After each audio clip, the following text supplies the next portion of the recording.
7A এবং 7B বলবৎ থাকে, সেই জায়গা থেকে আইনজ্ঞরা, মাননীয় স্বরাষ্ট্রমন্ত্রী উনি থাকলে ভালো হতো।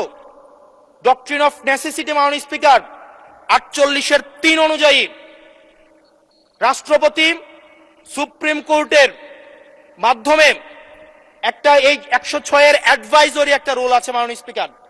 এই অ্যাডভাইজরি রুলের মাধ্যমে সংবিধানের ফান্ডামেন্টাল কোনো বিষয় কম্প্রোমাইজ করা যায় না। মাননীয় স্পিকার, যদি আমি এই সংবিধান মানি তাহলে এই অন্তর্বর্তীকালীন সরকারের বৈধতা প্রশ্নবিদ্ধ হয়। মাননীয় স্পিকার, যদি এই সংবিধানকে আমি ধারণ করতে চাই, মেনে চলতে চাই, সেদিন 64 বিধি অনুযায়ী অ্যাটর্নি জেনারেল নিয়োগ দেওয়া হয়েছিল 6 আগস্ট। মাননীয় স্পিকার, এই সংসদে প্রশ্ন রাখতে চাই, তৎকালীন বর্তমান রাষ্ট্রপতি চুপ্পু, তখন বলা হয়েছে অ্যাটর্নি জেনারেল নিয়োগ দেওয়ার ক্ষেত্রে প্রধানমন্ত্রীর সাথে আলোচনা করতে হবে। সেদিন কোন প্রধানমন্ত্রীর সাথে আলোচনা করা হয়েছিল সেটা আমাদেরকে অ্যাটর্নি জেনারেল জানাবেন।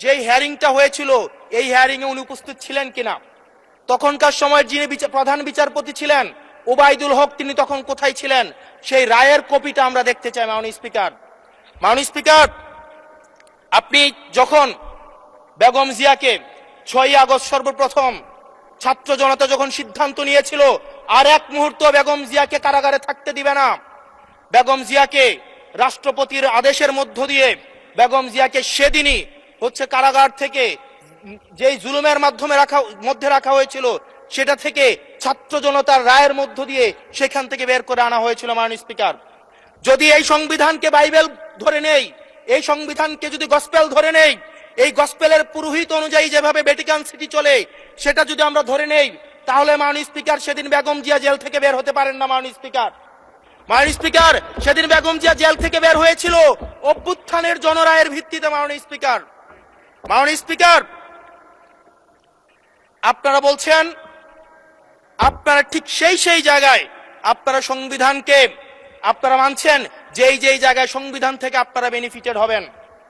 মাননীয় স্পিকার, গ্রামের ভাষায় কথা আছে, বলতে চাই না, যে গাং পার হইলে মাঝি কোন দুলা ভাই। ছাত্ররা, আপনাদের নেতা কর্মীরা গত 17 বছর ধান খেতে ঘুমাইতে হয়েছে, ত্যাগ তিতিক্ষার মধ্য দিয়ে যেতে হয়েছে। মহাসচিব কান্না করে বলেছে তাদের নেতা কর্মীরা ঢাকায় এসে রিক্সা চালিয়ে জীবন নির্বাহ করত।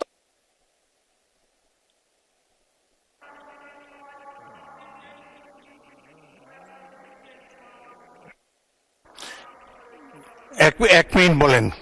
মাননীয় স্পিকার,